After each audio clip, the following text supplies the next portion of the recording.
जहाँ चाहा वहाँ रहा। चाह तो बहुत होती है लेकिन राह कुछ ख़ास जगहों से ही मिल पाती है और यही राह आपको मिलने जा रही है कुछ एक ख़ास कंपनी के ज़रिए। इसी को लेकर हम आज शख्सियत में बात करेंगे और मैं हूँ आपके साथ मोहम्मद कमर ख़ान। चाह के मुताबिक अगर आप अपना करियर बनाना चाहते हैं तो इसके लिए राह बहुत आसान होती है, यहाँ पर दिखाई दी। और आज हमारे साथ स्टूडियो में मौजूद हैं करियर गुरु डॉक्टर नीलेश पांचाल, जो कि समृद्धि इंटरनेशनल प्राइवेट लिमिटेड कंपनी के डायरेक्टर हैं। नीलेश जी, आपका स्वागत है हमारे खास कार्यक्रम में। सबसे पहले जानना चाहूँगा, जिस तरह से बात की जाए आपकी कंपनी को लेकर, क्या कुछ इस कंपनी के ज़रिए प्रोवाइड आप करा सकते हैं लोगों को और किस तरह की फैसिलिटी आप देते हैं? देखिए, समृद्धि इंटरनेशनल प्राइवेट लिमिटेड एक एजुकेशनल कंपनी है, एजुकेशन कंसल्टिंग कंपनी है।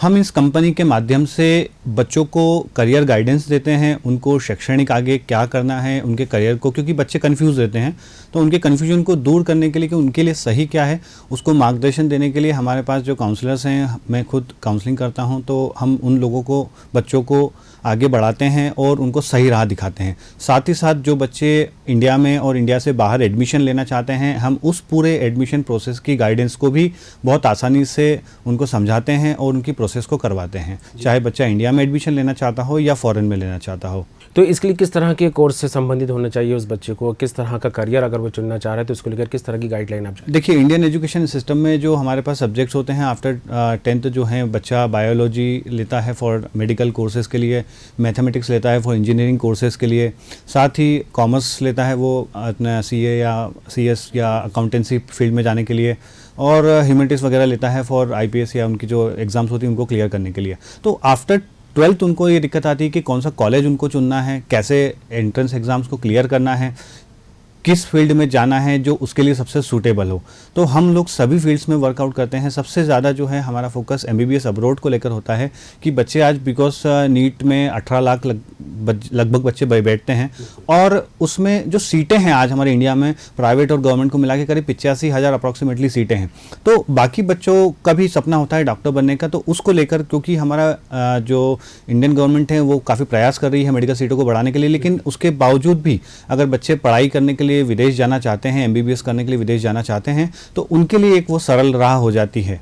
बिल्कुल, क्योंकि जिस तरह से बात की जाए इंडियन सिस्टम को लेकर सीट लिमिटेड से, और ऐसे में जो बच्चे उस चीज़ को क्वालिफाई कर भी लेते हैं और अपने आप को आगे बढ़ाना चाहते हैं तो लेकिन उनको मौका नहीं मिल पाता क्योंकि सीट नहीं मिल पाती है, और ऐसे में उनके लिए एक हाथ बढ़ाते हुए एक आसान राह आप उनको प्रोवाइड कराते हैं। तो इसको लेकर क्या कुछ प्रक्रिया रहती होगी, क्या कुछ प्रोसेस रहता है? देखिए, अगर बच्चे को नीट जो MBBS करना है अगर फॉरेन कंट्री से, तो उसके लिए सबसे सिंपल तरीका है कि उसको जो 12th में है मिनिमम उसको 50% का रिक्वायरमेंट रहेगा बायोलॉजी सब्जेक्ट को लेकर, और जो नीट जो एग्ज़ाम होता है NTA जो कंडक्ट करता है, उस नीट एग्ज़ाम में उसको मिनिमम क्वालिफाइड परसेंटेज गेन करना रहेंगे, तभी वो फॉरेन जा सकता है। अगर उसने क्वालिफाइड परसेंटेज को नहीं किया है तो वो फॉरेन के लिए एलिजिबल नहीं रहेगा। तो बच्चों को ये विशेष तौर पर ध्यान रखना है कि कोई भी कंसल्टेंट या किसी के माध्यम से वो जाते हैं तो इतना ज़रूर ध्यान रखें कि जब तक वो क्वालिफाइड ना हो वो आगे अपनी फॉरेन स्टडीज़ के लिए ना जाएं, पहले वो अपने नीट के एग्ज़ाम को क्वालिफाइड करे और उसके बाद ही वो फॉरेन जाए। नीट क्वालिफाइड कर लिया, वो इस क्षमता भी रखता है कि हाँ वो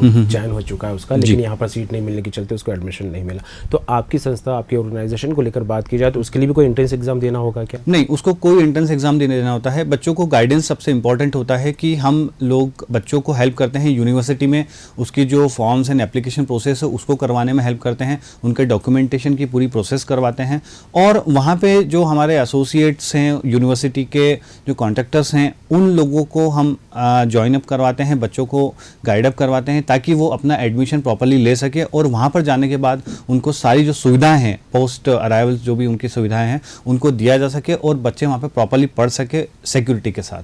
डॉक्टर साहब, जिस तरह से बात की जाए, क्योंकि अब्रॉड हर कोई जाना चाहता है लेकिन उनको वो फैसिलिटीज़ नहीं मिल पाती या वो गाइडलाइन मिल पाती जिसकी ज़रूरत अक्सर वो लोग महसूस करते हैं। खास करके पेरेंट्स को लेकर बात की जाए तो कहीं ना कहीं उनके मन में एक डर बना रहता है। तो ऐसे में पेरेंट्स का जो डर है उसको दूर करने के लिए किस तरह की सुविधाएं आप अब्रॉड में देते हैं? देखिए, अगर हम बहुत समय पहले की बात करते हैं तो विदेश एक बड़ा सपना होता था और विदेश नाम से ही एक बहुत बड़ा लक्ष्य होता था, लेकिन आज डिजिटल युग में हर चीज़ आसान हो चुकी है। यूट्यूब, गूगल, फेसबुक, सब जगह पे आपको जो है इन्फॉर्मेशन आसानी से आपके हाथ में मिल जाती है। तो इस सुविधा का लाभ लेते हुए अगर आप प्रॉपरली सर्च करते हैं, जो संस्थाएं हैं उनकी जो गाइडलाइंस हैं उनको सर्च करते हैं, तो आप आसानी से फॉरेन जा सकते हैं, विदेश जा सकते हैं। जी बिल्कुल। और जिस तरह से गाइडलाइन की बात की वो तो आप प्रोवाइड करा ही रहे हैं। जी। तो क्या कुछ फैसिलिटी अब्रॉड में आप प्रोवाइड करवाते हैं, क्योंकि यहाँ पर जिस तरह का माहौल देखा जाए, क्योंकि कहीं ना कहीं एक झिझक, एक हेजिटेशन लोगों के अंदर अक्सर बना रहता है, या विदेश जाएंगे तो वहाँ पर वो चीज़ हमको मिल पाएगी या नहीं मिल पाएगी, तो इस तरह कई सारे सवाल लोगों के मन में, तो ये डाउट्स आप कैसे दूर कर पाते हैं? देखिए, सबसे मोस्ट इम्पॉर्टेंट पार्ट है, एक कोई भी अगर संस्था है या कंसल्टेंट है, उसका एक अनुभव होना या एक्सपीरियंस होना बहुत ज़रूरी है। उस व्यक्ति द्वारा फॉरेन घुमा जाना, उन यूनिवर्सिटी को विजिट किया जाना, पूरी सुविधाओं को देख कर आना, और उसके बाद जो बच्चों को गाइडेंस मिलना चाहिए वो उनको प्रॉपर मिल पाता है। अब क्या होता है कि कई सारे इस फील्ड में आ तो जाते हैं, लेकिन होता क्या है कि ना तो वो कभी विदेश गए हैं, ना उसके बारे में जानकारी, थोड़ा बहुत वो यूट्यूब से ज्ञान लेते हैं, और उस यूट्यूब के ज्ञान से ही वो बच्चों को जो है कंसल्ट करते हैं। अब कि उनको प्रॉपर पता नहीं होता कि वाकई में वहाँ पर क्या स्थिति है। वो बच्चों को बता तो सब कुछ देते हैं, लेकिन वहाँ जाने के बाद पता चलता है कि जो बोला गया था वो बड़ा डिफरेंट सा चीज़ थी। तो हम लोग जो हैं प्रॉपरली, हमारी टीम जो है या मैं खुद जो हूँ, हम प्रॉपरली विजिट करते हैं यूनिवर्सिटी से, प्रॉपर कांटेक्ट उनसे टाई अप करते हैं, और उसके बाद यहाँ से हम बच्चों को भेजते हैं वहाँ की सुविधाएं। तो जो सुविधाएं वो दे रहे हैं वो हम प्रॉपरली उन बच्चों को मार्गदर्शित करते हैं। चाहे वो एक उनका मेजर जो पार्ट होता है वो हॉस्टल से रिलेटेड रहता है, उनकी जो मेस फैसिलिटी, क्योंकि इंडियन फूड्स में हम नॉर्मली ज़्यादातर लोग वेजिटेरियन होते हैं, तो वहाँ पे जो मेस की सुविधा है वो वेजिटेरियन सुविधा होना चाहिए। साथ में जो पढ़ाई है, चूँकि हम Russia, Ukraine, Armenia, CIS countries, China, Philippines वगैरह में भेजते हैं, तो वहाँ पे भाषा की बहुत दिक्कत आती है। तो यूनिवर्सिटी जो है वो प्रॉपर इंग्लिश मीडियम होना चाहिए। अगर वो इंग्लिश मीडियम यूनिवर्सिटी नहीं, तो बच्चों को बड़ी दिक्कत आती है उस चीज़ को करने में। एक बड़ा काम यहाँ पर आप करते दिखाई दे रहे हैं, लोगों को फैसिलिटी यहाँ पर देते दिखाई दे रहे हैं, वो लोग जो MBBS करके डॉक्टर बनना चाहते हैं। तो ऐसे में अब्रॉड में क्या कुछ सुविधाएं आप दे रहे हैं, उसको लेकर भी बात यहाँ पर होती दिखाई दी। तो कब से आपने इस चीज़ को शुरुआत की, और ये आइडिया आपके मन में कैसे आया? देखिए, पहले मैं स्टार्टिंग जब किया था तो मैंने एज ए टीचर्स स्टार्ट किया था, और टीचर्स के साथ में मैंने बच्चों को पढ़ाया था, फिजिक्स, केमिस्ट्री, बायोलॉजी, मेरे खुद का कोचिंग इंस्टीट्यूट था। फिर धीरे धीरे बच्चे, चूँकि मेरे गाइडेंस का बहुत सपना था कि मैं लोगों को गाइड करूं, क्योंकि छोटे से गांव से था, वहाँ से निकला था, और जानकारी ज़्यादा थी नहीं, कोई गाइड करने वाला नहीं था, तो एक अभाव हमेशा रहता था कि जानकारी का अभाव रहता था। फिर धीरे धीरे चूँकि बहुत मेहनत करी, और उसके बाद एक हासिल मुकाम किया और बच्चों को गाइडेंस दिया, तो आज मैं 10,000 से ज़्यादा बच्चों को काउंसिल कर चुका हूँ, गाइड कर चुका हूँ। तो वो एक अनुभव मेरे साथ है। दूसरा कि जैसे मैं इंडिया में वगैरह एडमिशन के लिए गाइड करता था, फिर मुझे पता चला कि फ़ॉरेन में भी हम एडमिशन्स गाइड कर सकते हैं। तो धीरे धीरे बच्चों की भी कुछ सुझाव आने लगे कि फ़ॉरेन में क्या है, तो मैंने उसमें काफ़ी रिसर्च किया, और उसके बाद जो है मैंने बच्चों को भेजना शुरू किया। तो मैंने 2014 से बच्चों को फ़ॉरेन के लिए स्टार्ट कर दिया था गाइड करना। गाइड करने का जिक्र आपने किया कि शुरुआत से आपके मन में रहा कि लोगों को गाइड करूं, उनको हेल्प करूं। छोटी जगह से आप आए, काफ़ी मेहनत करके एक मुकाम हासिल किया, लेकिन ऐसे में अक्सर ये बात देखने को मिलती है, जब इस तरह का कोई कदम उठाया जाए तो कहीं ना कहीं जो पारिवारिक सपोर्ट को लेकर बात की जाए, तो फैमिली सपोर्ट कितना और किस तरह से मिला आप? देखिए, फैमिली सपोर्ट, चूँकि मेरे जो फादर थे वो मध्यम वर्गीय परिवार से है, और एक छोटे पद पे गवर्नमेंट ऑफिसर्स रहे हैं, और इनिशियल तो शुरुआत बहुत फीकी रही है। और जो चीज़ें हैं, मतलब मैं चूँकि बड़नगर से रिलेट करता हूँ, उज्जैन डिस्ट्रिक्ट का एक तहसील कस्बा है, तो वहाँ पर तो इतनी जानकारी किसी को होती नहीं थी, और परिवार में भी चूँकि हम जो लोग हैं वो ज़्यादा पढ़े लिखे नहीं थे, तो वो गाइड नहीं कर पाते थे। मेरी उत्साह तो बहुत रहता था आसपास के लोगों को देखकर उनको जानना, समझना, लेकिन उस उत्साह को देखते हुए भी वो जानकारी मिल ना पाती थी। तो मैंने फिर डिसीजन लिया था कि हम अगर अपने शहर से, जो गांव है, वहाँ से बाहर निकल कर शहर की ओर जाएँ तो शायद कुछ और अनुभव हो सके, क्योंकि जितना ज़्यादा हम अपना प्रैक्टिकल एक्सपोजर करेंगे, प्रेजेंटेशन स्किल्स को बढ़ाएंगे, तो जो है चीज़ें सामने आती जाएगी और अनुभव मिलता जाएगा। तो मैंने वही किया कि अपनी पढ़ाई वहाँ पर कंप्लीट करके मैं इंदौर शहर में आया, और वहाँ से फिर मैंने अपने आप को एक्सप्लोर करना शुरू किया। तो धीरे धीरे जानकारी मिलती गई, जानकारी देते गए, मिलती गई, देते गई, सिलसिला जारी रहा, और आज एक अनुभव के तौर पे हम बच्चों को सही मार्गदर्शन दे पाते हैं। बिल्कुल, जानकारी मिलती गई, धीरे धीरे रहा, आप चुनते गए और आगे बढ़ते गए, आपकी जो रफ्तार है लगातार चलती रही। लेकिन इस रफ्तार के बीच जिक्र किया जाए कोरोना काल का, तो कहीं ना कहीं एक बड़ा ब्रेकर बन के हर किसी के करियर में सामने आया। तो ऐसे में किस तरह से आपने उन कंडीशंस को जो फेस किया, किस तरह से उनको हैंडल करके एक आसान वे में लाने की कोशिश की, क्योंकि थर्ड वेव की आशंकाएँ अभी भी बनी हुई है, चाहे किसी भी कंट्रीज़ को लेकर बात की जाए और हमारी कंट्री को। और सेकंड वेव में क्या कुछ खोया हर किसी को पता और कितना दुख लोगों ने झेला। तो ऐसे में कोविड काल में किस तरह से आपने मेंटेन किया? देखिए, कोविड काल से हम सब बहुत बुरी तरह से गुजरे हैं और एजुकेशन सेक्टर जो है ये भयंकर रूप से प्रभावित हुआ है। तो इस दौरान भी चाहे जैसे चूंकि हमारी जो सर्विसेज हैं वो नॉर्मली काउंसलिंग गाइडेंस सर्विसेज हैं, हम लोग डिजिटल माध्यम के ज़रिए भी लोगों से कनेक्ट रहे, उनको गाइडेंस दिया। क्योंकि हमारे कई बच्चे फॉरेन में पढ़ाई कर रहे थे और उस दौरान कोविड लहर आई थी जो फर्स्ट वेव थी, तो हमने उनको बुलवाने में भी काफ़ी उनकी मदद करी और उनको भारत लाया गया ताकि वो यहाँ पर सेफ रह सके, अपने परिवार के साथ रह सके, उनको परिवार को करना। तो एक भी बच्चा ऐसा नहीं रहा जो वहाँ फॉरेन में किसी उसको दिक्कत आई हो या वो जो है वहाँ पर अटका रहा या परेशानी उसको आई हो। तो हमने सभी बच्चों को उस दौरान पूरा गाइड किया और सभी बच्चों को एक साथ इंडिया में लेकर आए। डॉक्टर साहब, तो कुछ बच्चे इस तरह की चाहत तो रख लेते हैं कि हम विदेश जाके पढ़ाई करें, अब्रॉड जाकर हम अपनी जो आगे की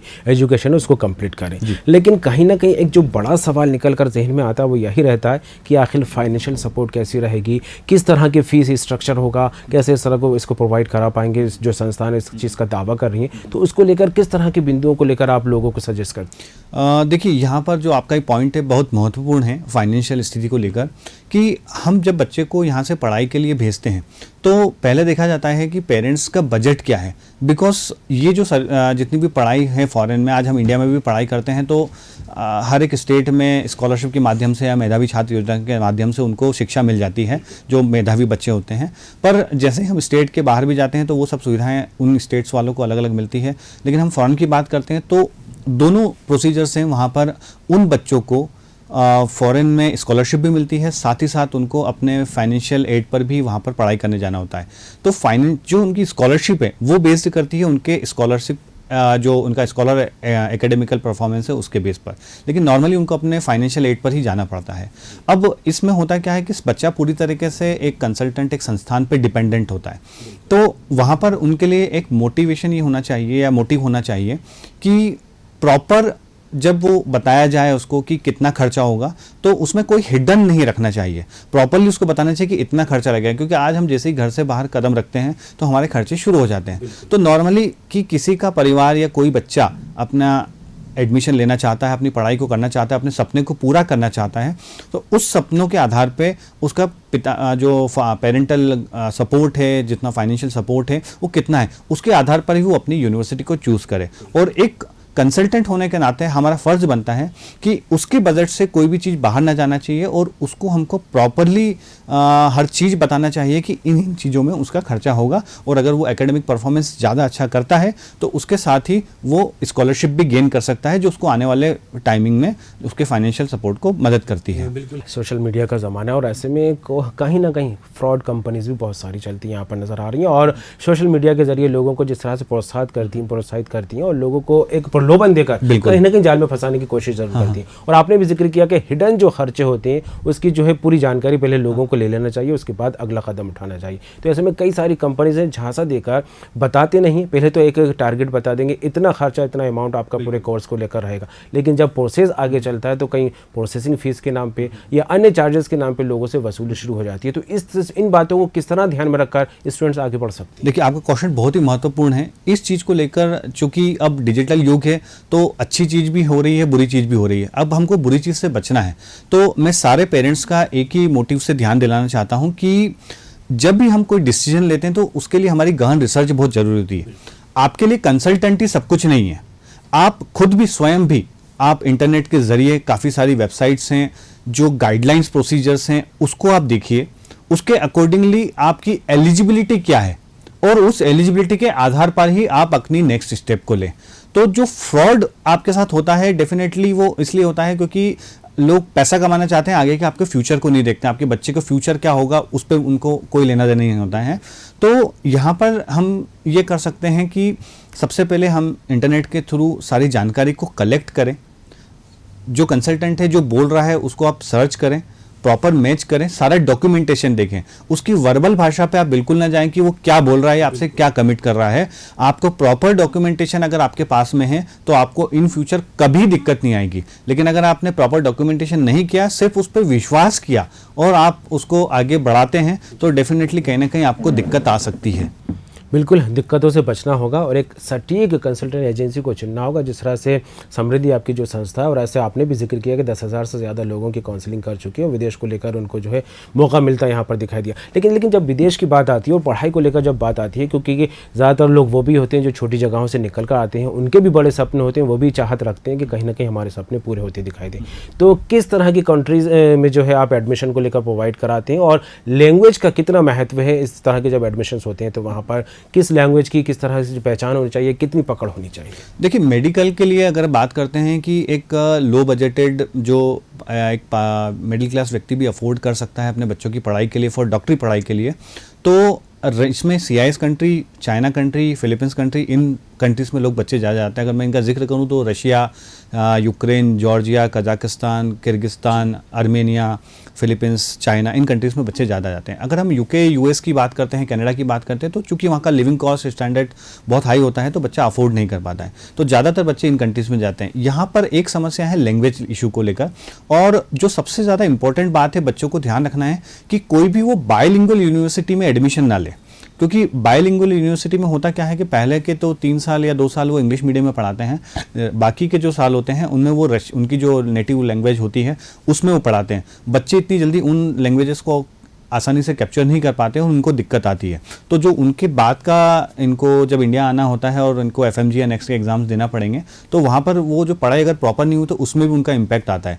तो बच्चों को सबसे पहले यूनिवर्सिटी सिलेक्शन के लिए ऐसी यूनिवर्सिटीज़ को चूज़ करना है जो इंग्लिश मीडियम यूनिवर्सिटीज़ हैं, ताकि उनकी पढ़ाई प्रॉपरली इंग्लिश में हो सके और वो अपनी जो पूरी पढ़ाई को है वो अच्छे से कर सके। जी नीरज जी, एक चीज़ और जानना चाहेंगे, MBBS को लेकर तो आप इस तरह की एक आसान राह लोगों के सामने प्रेजेंट करते नजर आ रहे हैं, तो अदर कोर्सेज वाले बच्चों को अगर लेकर बात की जाए तो उनको लेकर भी कोई मोटिवेशन है या कोई ऐसा गाइडलाइन है? बिल्कुल, समृद्धि इंटरनेशनल प्राइवेट लिमिटेड काफ़ी सारी सर्विसेज में एक्टिव है, और हम साथ ही साथ MBA, मैनेजमेंट, इंजीनियरिंग के लिए जो है बच्चों को हम फॉरेन या अदर प्रोफेशनल कोर्सेज हैं उनके लिए US, कनाडा वगैरह और अदर कंट्रीज़ में भी हम उनके वीज़ा प्रोसेस, एप्लीकेशन प्रोसेस को हेल्प आउट करते हैं, गाइड करते हैं। साथ ही साथ जो हमारी करियर काउंसलिंग सर्विसेज है वो भी बहुत इंपॉर्टेंट है, क्योंकि बच्चे के लिए सबसे पहले इंपॉर्टेंट है उसका जो मानसिक स्थिति है कि वो क्या सही रहेगा उसको करने के लिए। कि आज बच्चे ने बायोलॉजी हमने किसी वजह से दिला दिया कि डॉक्टर बनना है, पर अगर उसमें एक उसका मेंटल एप्टीट्यूड है या जो उसकी एक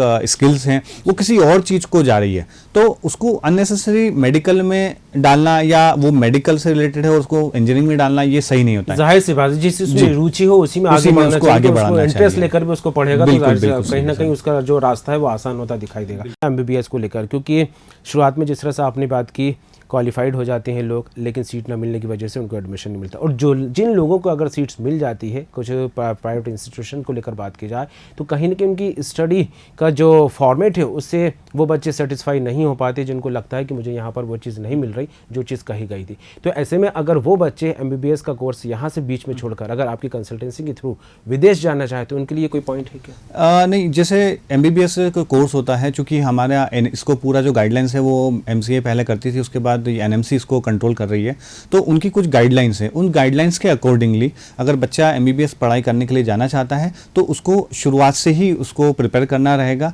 वो इनिशियल में उसको जो नीट का एग्ज़ाम है उसको क्वालिफाइड करके ही फ़ॉरेन जाना रहेगा। बिल्कुल, और फॉरेन रहने को लेकर जिस तरह से आप हर कदम पर एक ईजी वे लोगों को प्रोवाइड यहाँ पर करते दिखाई दे रहे हैं। कंट्रीज़ की बात आपने की, फाइनेंशियल कंडीशन को लेकर आपने बात की, लेकिन कहीं ना कहीं एक मेंटलिटी वाली बात जिस तरह से आप करते दिखाई दिया और जिस तरह से उन्होंने आपने कहा कि एक इंटरेस्ट होना चाहिए कि हाँ मुझे ये पढ़ना है। ज़बरदस्ती अगर कोई बच्चा किसी और पढ़ाई करके कोई और करियर बनाना चाहता है तो ज़रूरी नहीं कि उसको MBBS में ही ढकेला जाए, लेकिन जिस तरह से बात की जाए रुचि को लेकर तो इसका कितना असर पढ़ाई पर पड़ता है, क्योंकि आजकल देखा जाए कि पेरेंट्स के सपने अलग होते हैं, बच्चों की ख्वाहिश अलग होती हैं, तो ऐसे में कहीं ना कहीं तालमेल नहीं बैठ पाता, तो उसका खामियाजा किस तरह निकल कर सामने आ सकता है? देखिए, क्या होता है कि हम करियर जो है, आज हम एक गोल्डन टाइम पीरियड देखते हैं तो 10+2 हमारा इंडियन एजुकेशन सिस्टम में, प्लस हम 3 से 4 साल ग्रेजुएशन को देते हैं, उसके बाद 2 साल हम पोस्ट ग्रेजुएशन को देते हैं।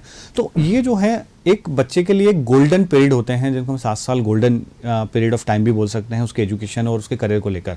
यहाँ पर अगर हमने स्टार्टिंग में डिसीजन को प्रॉपर नहीं लिया तो डेफिनेटली गड़बड़ हो सकती है, आगे जो है वो गड़बड़ हो सकती है। और अगर ऐसी चीज़ हुई तो बच्चा का जो मानसिक संतुलन है वो अलग दिशा में चला जाएगा। तो जो उसका करियर जो उसको बनाना है उस पर फोकस नहीं कर पाता है, और फिर आगे चल के उसको रिग्रेट होता है कि यार मैंने उस समय ये डिसीजन क्यों ले लिया। तो ये रिग्रेट ना हो, इसके लिए बच्चे को आफ्टर 10th करियर काउंसलिंग लेना चाहिए। एक्सपर्ट काउंसलर से जो उसकी काउंसलिंग है वो होना चाहिए, ताकि उसको ये पता चले कि मुझे ये राह चुनना है और ये मेरे लिए आसान है। आज हम सड़क पे या कहीं जाते हैं और रास्ता किसी ने हमको बता दिया तो हम इजीली पहुंच जाते हैं, और हम अगर खुद ढूंढते रहे या गलत रास्ते पे चल गए तो हमको बहुत समय लग सकता है, हम गलत डायरेक्शन में जा सकते हैं। टाइप को लेकर बात की जाए तो कई सारी कंट्रीज़ में आपका जो है सपोर्टिंग स्टाफ है वहाँ पर मौजूद है, और अब जिन बच्चों को वहाँ पर पहुँचाते हैं तो एक बिल्कुल फैमिली वाला कल्चर वहाँ देने की आप कोशिश करते हैं, जिस तरह की सुविधाएं देने की बात की जाए। बिल्कुल। तो कितनी यूनिवर्सिटीज़ में टाइप है और कितने बच्चे अब तक वहाँ पर जा चुके हैं जो आपकी इस कंसल्टेंसी के थ्रू लाभ लेते नजर आ रहे हैं? समृद्धि इंटरनेशनल का जो टाइप है वो ऑलमोस्ट 15+ कंट्रीज़ के साथ में और करीब 80 यूनिवर्सिटी के साथ में उनका टाइप हो चुका है टिल डेट।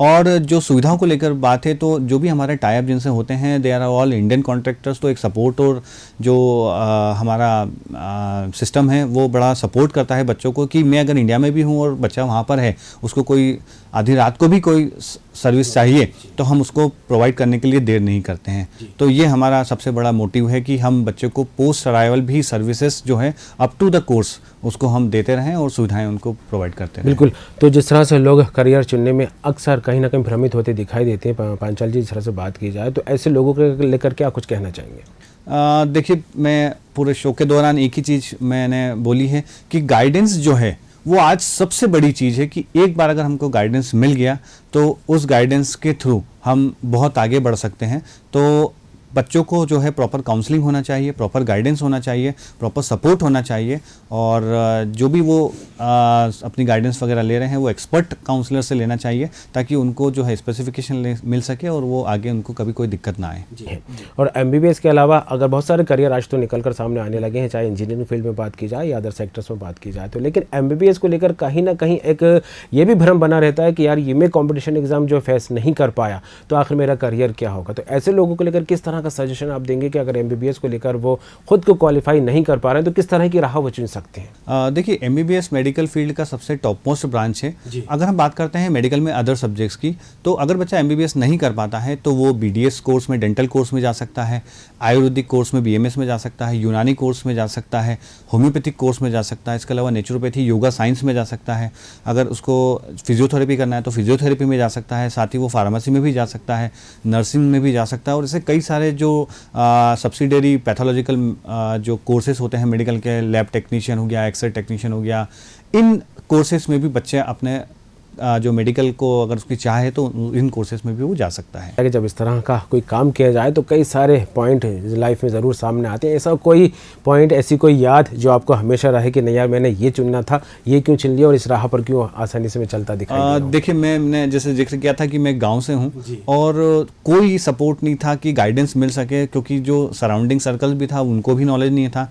तो उस दौरान क्या है कि बायोलॉजी ले लिया था, पिताजी ने कहा था कि डॉक्टर बनना है, क्या सपना है, तो मैंने बायो सब्जेक्ट लिया था। फिर पता चला कि PMT भी एग्ज़ाम देना है, तो उसके लिए फिर शहर आया कि उसकी प्रिपरेशन की जाए।